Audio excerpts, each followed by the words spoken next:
On vous souhaite la bienvenue à ericlatour.com. Aujourd'hui, on vous fait découvrir les deux candidats des comtés de Saint-Jean et Iberville pour le Parti québécois. Dans quelques instants, on reçoit M. Jean-Alexandre Côté, qui représente le PQ dans Iberville. C'est déjà annoncé depuis plusieurs semaines. Mais d'abord, lui, il a longuement été attaché politique pour l'ancien député Dave Turcotte. Il se présente dans Saint-Jean et c'est Alexandre Girard-Duchesne.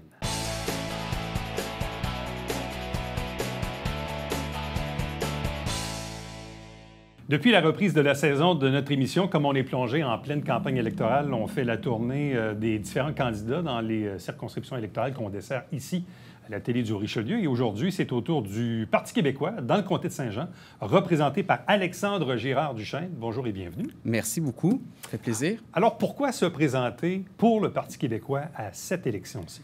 Bien, d'abord, pour moi, c'est pas nouveau. J'ai travaillé, comme vous le savez, avec Dave Turcotte de 2013 à 2018.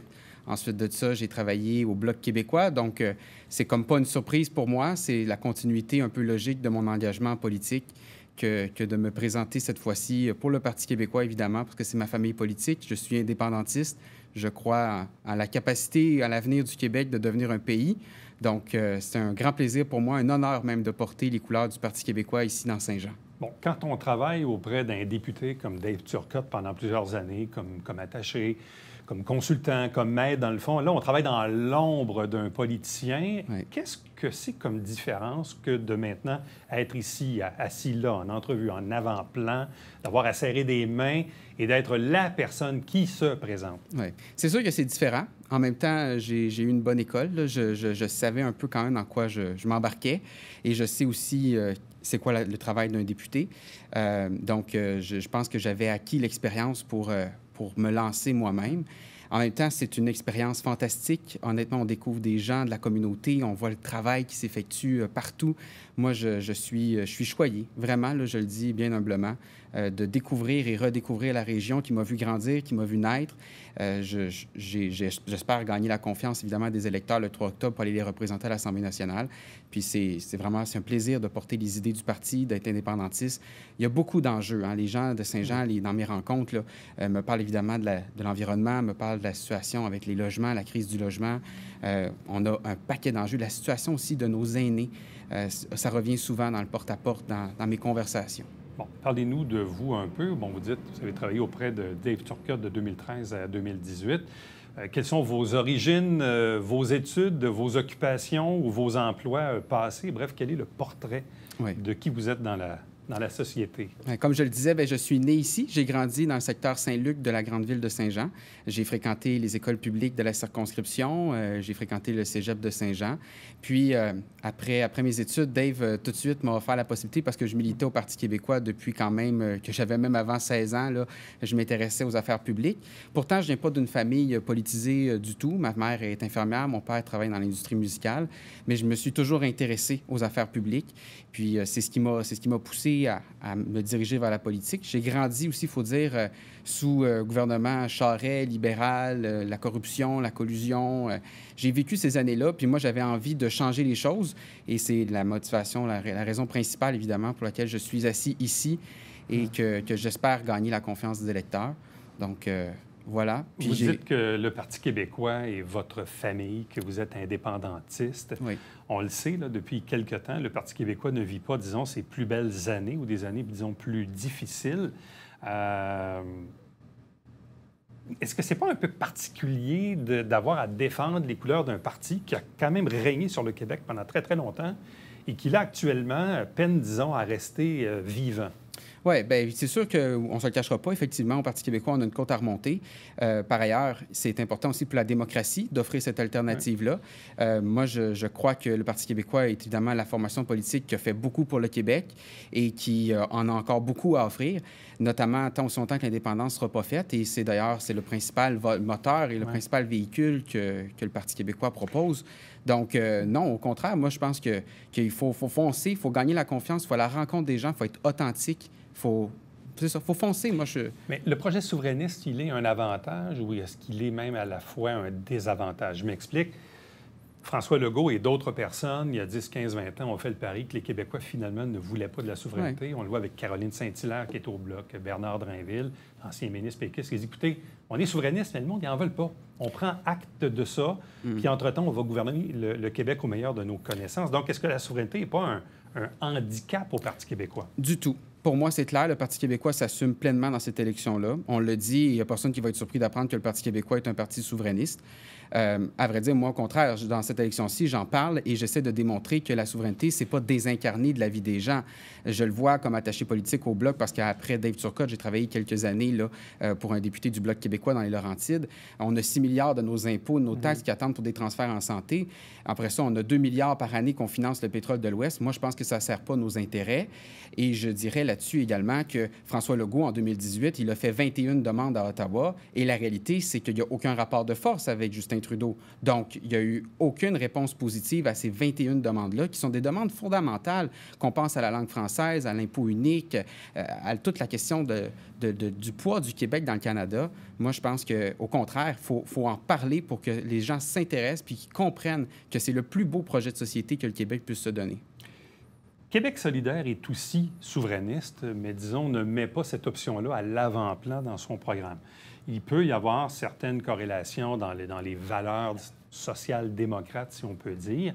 Pour un électeur, exemple, qui nous regarde, qui effectivement ne veut pas revoter pour la CAQ ou ne veut pas voter pour la Coalition Avenir Québec ou ni le Parti libéral, quelle est l'ultime différence entre le Parti québécois et Québec solidaire? Oui. Bien, déjà, sur l'approche de la souveraineté est très différente. Dans le cas de Québec solidaire, ils veulent faire une constitution puis inviter les gens à voter sur la constitution, alors qu'au Parti québécois, c'est clair que notre approche est sur un référendum dans un premier mandat, clairement et uniquement sur est-ce que le Québec doit ou peut devenir un pays. Donc, l'approche est relativement différente. On le voit également aussi sur la question environnementale. Québec solidaire propose, entre autres, de taxer davantage les VUS, alors qu'au Parti québécois, on a une approche plutôt on veut plutôt récompenser les gens qui font qui travaillent pour l'environnement. Notamment, on veut forcer les constructeurs automobiles à mettre davantage de véhicules électriques sur le marché parce que c'est pas que les gens veulent pas, c'est que souvent, il n'y a pas de véhicules électriques ou la disponibilité n'est pas là. Donc, sur un paquet d'enjeux, on considère au Parti québécois qu'on a une approche plus réaliste, plus pragmatique que ce que Québec solidaire peut offrir. Quels sont les enjeux dans le comté de Saint-Jean? Le comté de Saint-Jean, en gros, c'est une bonne partie de Saint-Jean-sur-Richelieu, le Vieux-Saint-Jean, Saint-Luc, l'Acadie et Saint-Blaise. Ça, c'est le comté de Saint-Jean d'aujourd'hui. Quels sont les principaux enjeux que vous voyez localement? Oui.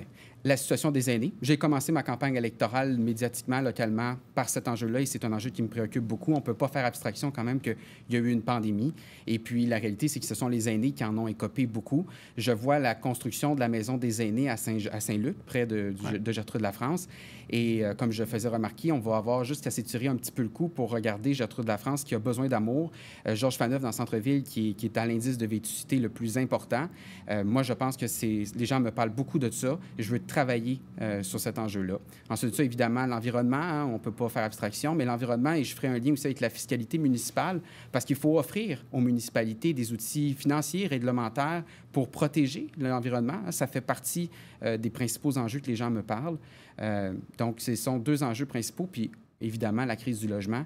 Je regardais les dernières statistiques du taux d'inoccupation à Saint-Jean. C'est préoccupant. On est en bas de 1 dans toutes les catégories de logements.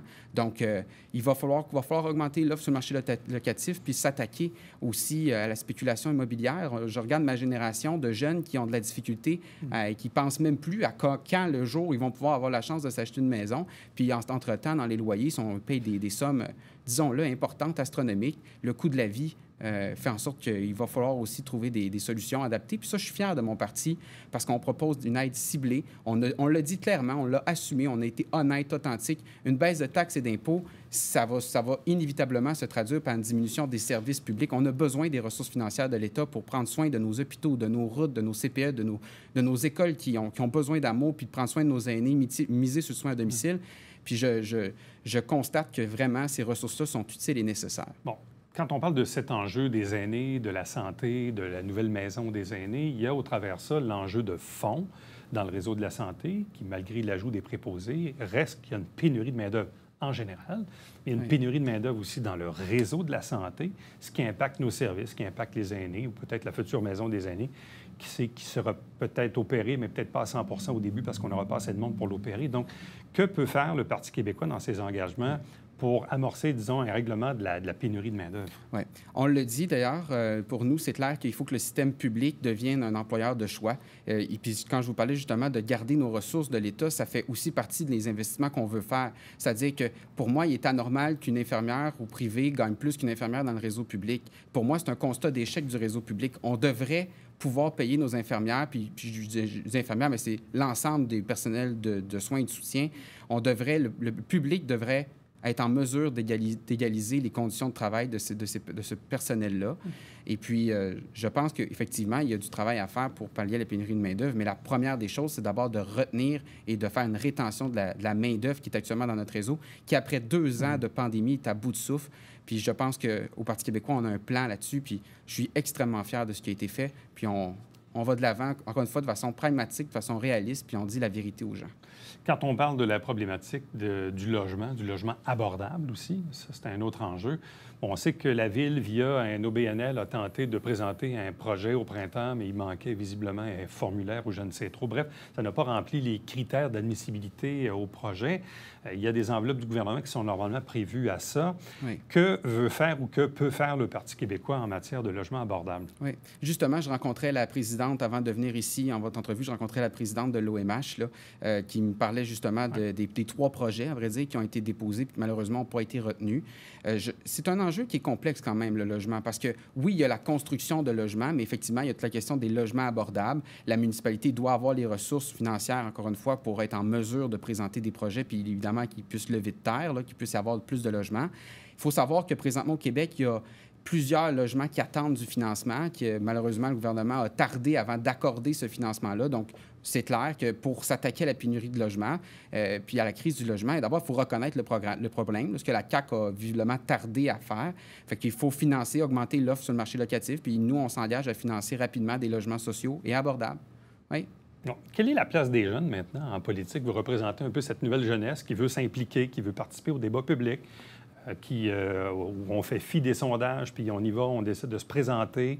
Oui. C'est quoi la place des jeunes en politique? C'est intéressant comme question parce que je regarde justement la brochette de candidats qu'on a réunis au Parti québécois et je vous dirais que je suis de cette trempe-là. Visiblement, là, la mouvance, la moyenne d'âge en politique est en train de diminuer.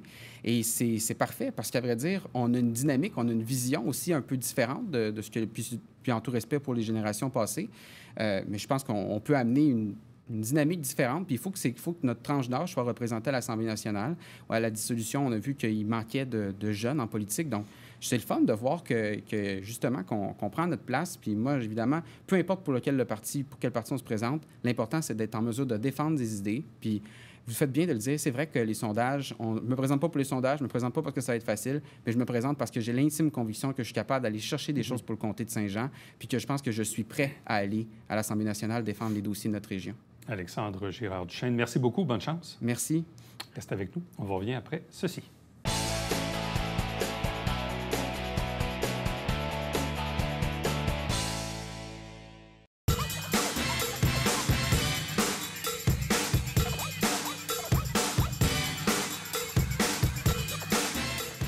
Dimanche, 9h30, Télébingo.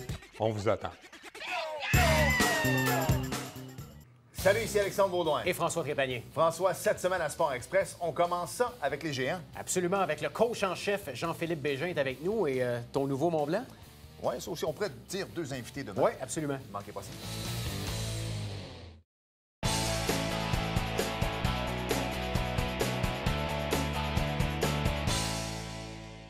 Poursuivons cette tournée d'entrevues avec les candidats dans les différentes circonscriptions électorales qu'on dessert ici à la télévision du Richelieu.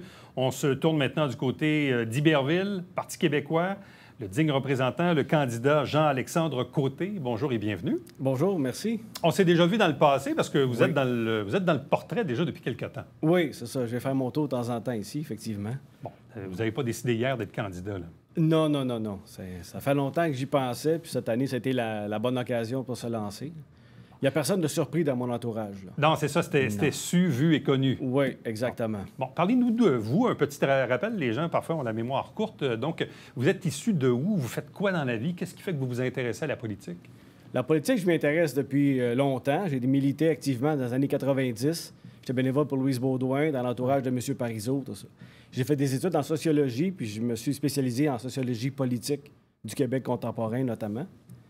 Puis parallèlement à ça, bien, je travaille chez ABB, pas loin d'ici, en gestion d'approvisionnement. Ça fait 9 ans que je suis là.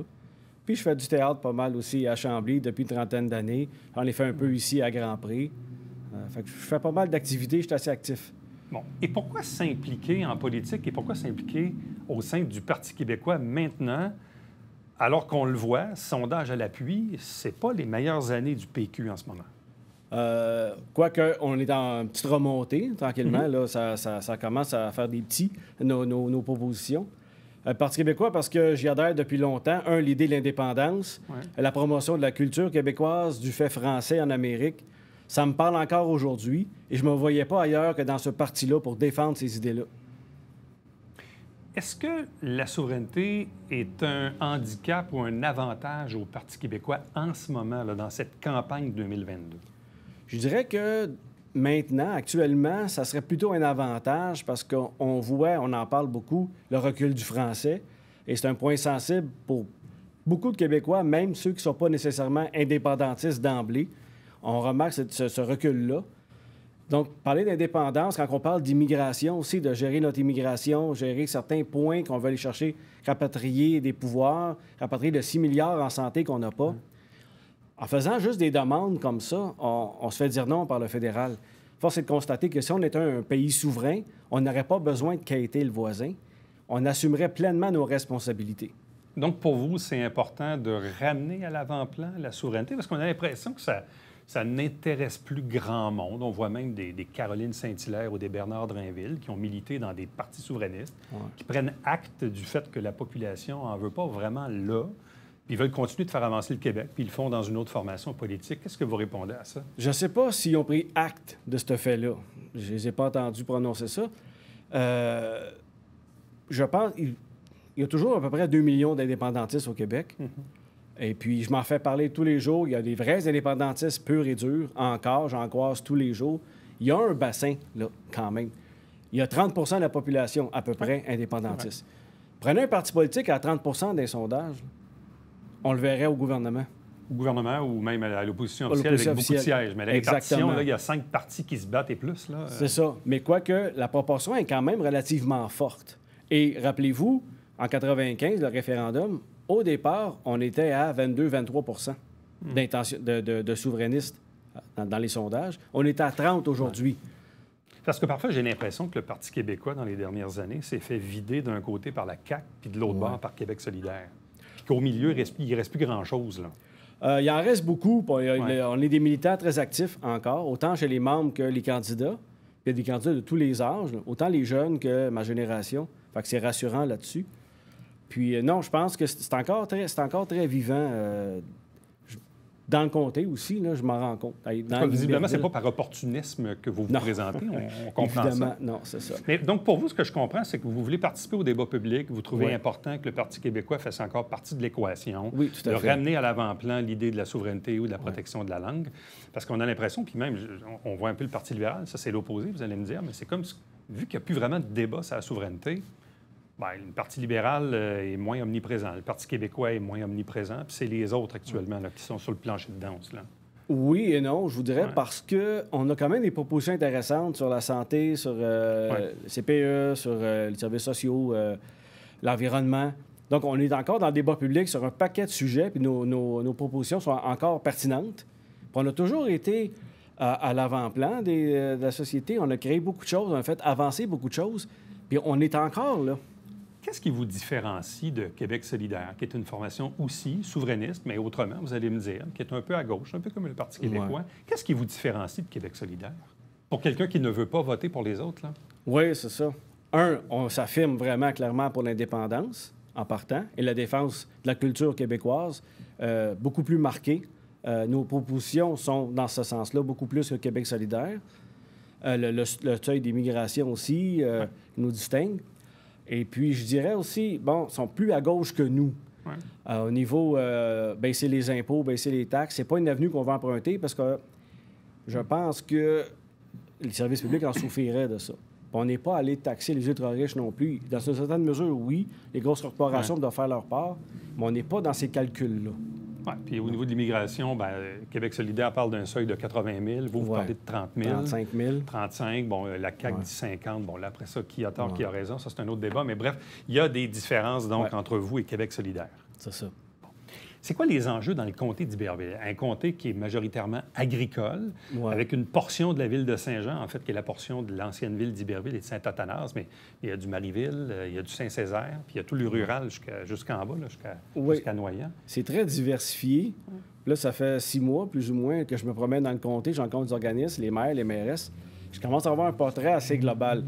Quand j'étais venu la dernière fois, j'avais parlé de l'eau à Clarenceville et à Henryville. Il y a des familles qui n'ont pas d'eau ou l'eau n'est pas très belle. Je me suis rendu compte que globalement, les infrastructures en eau sont déficientes ou désuètes dans la plupart des municipalités. Là, je suis en train de penser à un plan, comment est-ce qu'on pourrait se sortir de ça. Parce qu'une infrastructure en eau, c'est pesant sur un budget municipal. Puis ça repose sur la taxation de la municipalité seulement. Puis c'est pas toutes des municipalités avec des gros budgets. C'est pas Longueuil ou... Je suis en train de penser à un plan. Peux-tu mettre ça en commun? Puis au Parti québécois, on a le PQI qu'on veut bonifier, le Programme québécois d'infrastructure. Je ne sais pas si on peut faire des réservoirs d'eau potable que les municipalités pourraient se partager. Ce serait plus gros. On se partage avec le réseau de l'aqueduc. On se branche là-dessus. Ça pourrait diluer sur les finances. Puis le provincial qui donne un petit peu un boni par rapport aux infrastructures. Parce que j'ai remarqué qu'à Saint-Alexandre, ils ont beaucoup d'ambition sur les activités culturelles dans la municipalité. Henryville, c'est les installations sportives. Mais s'ils veulent avoir assez d'argent pour aller au bout de leurs ambitions, il faut dégager des sous. Puis si on met les infrastructures, le montant au complet sur la taxation municipale, bien, ils ne dégageront pas assez d'argent. Bien, la problématique de l'eau potable, c'est très vrai. Vous avez été un des premiers à l'amener. Bon, votre adversaire Trinque au Parti libéral aussi en a parlé dans son entretien. Probablement dans les deux qui mettent ça vraiment à l'avant-plan. En fait, ce qui est toujours un peu fascinant, et même l'ex-députée caquiste devenue conservatrice, Mme Sanson, qui elle-même se scandalisait de ce problème-là, mais même sous son règne, ce problème-là n'a pas été réglé. Non. Je suis toujours un peu étonné de ça, de voir, je comprends qu'ils ne sont pas très nombreux à Clarenceville, mais de voir une problématique de santé publique. Oui, c'est de la santé problème publique. de santé publique à Clarenceville. Là. Mais ça touche Clarenceville, le parti d'Henryville aussi. Oui, tout à fait. Mais autant à Sainte-Brigide que Saint-Alexandre que Sainte-Angèle sont pas dans la même situation extrême. Mais ça suffit pas, l'installation de réseau de l'eau. Ça suffit pas. Si tu veux développer un peu, tu veux 80 portes de plus dans ton village, ça suffira pas. Bon. Parmi les autres enjeux dans Iberville, évidemment, c'est un comté majoritairement très agricole. Il y a des enjeux en agriculture. L'UPA a probablement déjà dressé sa liste d'épiceries. Au Parti québécois, c'est quoi votre position à l'égard de l'agriculture et des enjeux de cette industrie-là? Ça va sur 2 plans. D'une part, en agriculture comme telle, c'est sûr qu'on est dans la même... On poursuit l'héritage de Jean Garon, si vous voulez. Là. On veut atteindre l'autonomie alimentaire et on aimerait ça que les hôpitaux, les écoles du Québec vendent des produits québécois. Donc, il faut protéger le territoire. On veut modifier la loi sur la protection du territoire agricole, la protéger les spéculateurs, entre autres, parce que ça peut déraper assez vite. Donc, on veut protéger le territoire, les sécuriser, nos terres agricoles. Pour que ça... Puis aussi, on veut trouver un moyen qu'ils puissent transférer à leurs enfants leurs terres. La transmission familiale est importante aussi. C'est pas toujours facile, parce que c'est des coûts quand même énormes. Mais là, aujourd'hui, c'est des grosses entreprises qui valent des millions de dollars. Donc, même quand des parents veulent léguer ça à leurs enfants, c'est pas toujours évident là, au niveau des créanciers et tout ça. Bref, c'est plus artisanal. Là. Non, c'est des grosses industries. Non, c'est des entreprises. Oui, c'est ça. Donc, oui, il faut faciliter ça. Il faut accompagner les gens là-dedans. On aimerait ça offrir un support là-dessus. Puis l'environnement, les changements climatiques, c'est un autre point aussi qui touche les agriculteurs directs. Il y a une bleuetière dans le comté, entre autres, qui a eu des gelées au mois de mai. Il a perdu une grosse partie de sa récolte. Donc, les changements climatiques, c'est sec. L'eau à Clarenceville, les puits sont à sec parce que c'est sec. Donc, il y a ça aussi qu'il faut regarder. C'est sur 2 plans, l'agriculture. L'agricole comme tel, mais l'environnement a une influence aussi sur le développement agricole. Il faut regarder ça sur les 2 plans. C'est complexe et ça ratisse large, mais il faut tout regarder. Là.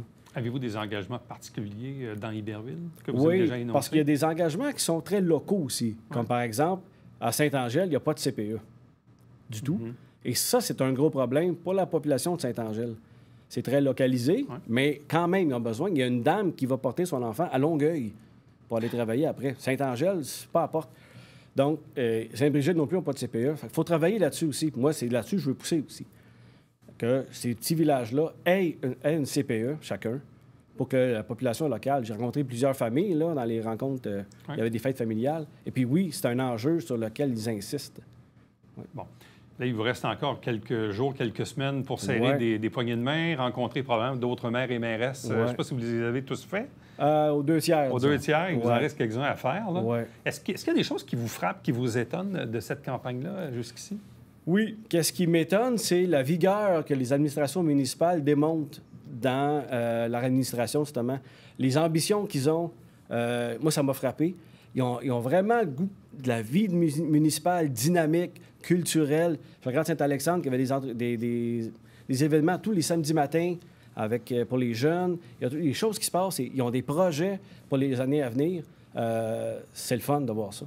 Bon, et là, la 35 est en train de se faire au grand complet. Donc, ça a été l'enjeu des 30 dernières années. Quand il y avait des élections en Iberville, on parlait de la 35. La 35. Là, on ne peut pas en parler. Elle est en train de se faire. C'est ça. Elle est en train de se faire. Fait que c'est une bonne On n'a chose pas à roulé régler. dessus encore. Là, il va y avoir des bretelles aussi. Je pense qu'à Saint-Alexandre, on souhaitait avoir des bretelles d'accès pour la 35. C'est fait. C'est réglé. On sait où elle va atterrir. Bon. Il reste juste la MTQ à le Le faire. dossier est presque réglé. Oui, tout à Il y aurait fait. juste à rouler dessus maintenant. Oui, exact. Bon, qu'est-ce qu'on vous souhaite, mis à part être élu, vous allez me dire, mais d'ici les prochains jours, là, qu'est-ce qu'on vous souhaite?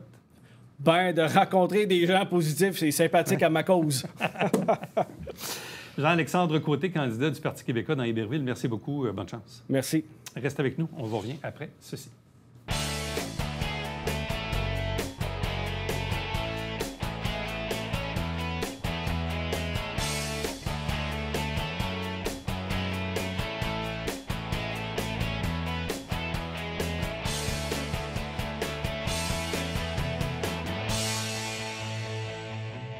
Le bénévolat ou le volontariat vous intéresse? Le Carrefour Jeunesse Emploi à Iberville-Saint-Jean organise là au Bénin quelques semaines. Il faut être disponible évidemment dans la période visée, rencontrer les fameux critères au niveau de l'âge. Bref, si vous avez de l'intérêt, contactez le Carrefour Jeunesse Emploi Iberville-Saint-Jean pour aller faire du volontariat au Bénin. Prochain rendez-vous pour nous, c'est demain.